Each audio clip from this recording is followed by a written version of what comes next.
来是花莲一个7岁外小男童伫厝咧耍，无小心为迄种凹桥椅厝落，头就卡伫个椅仔的骹架仔顶。家长是心肝火大，央请警察帮忙解救。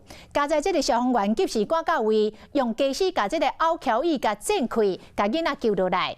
业者讲，这种的凹桥椅其实拢有安全的装置，选买时阵都要经有安全标章的才有保障。上重要的也是家长要注意囡仔使用时阵的安全。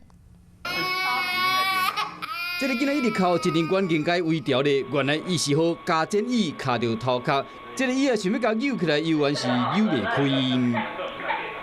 一对夫妻心急如焚，抱着1岁多的婴儿走进本所求助。原来婴儿头部不慎卡在折叠婴儿座椅上，家长相当担心婴儿受伤，且婴儿也不断哭泣。消防人员赶到现场了后，先将一边交断，掩过依然无成功。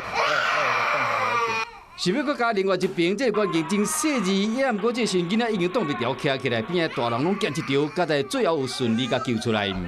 看一个真，这个囡仔头是卡伫这个椅仔骹，这个家长讲，囡仔是伫厝内底算啊无细致，头煞卡掉咧，真正是无法度才会跑去找警察。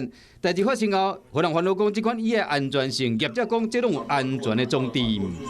小朋友如果拿到的话，如果就算他要拿起来玩，他这边都有一定的那种宽度，都有一个固定的卡榫。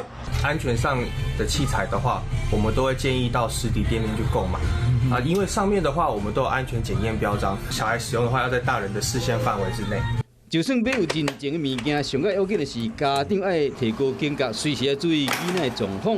毕竟这个岛这外囡仔头卡条咧，爸母是真烦恼甲着急，加在囡仔无着伤，后盖就会晓要注意，希望讲莫有类似的意外发生。Hello， 我是雷亚，想要抢而先掌握最及时的新闻资讯吗？赶快订阅、按赞、开启小铃铛，锁定华视新闻 YouTube 频道。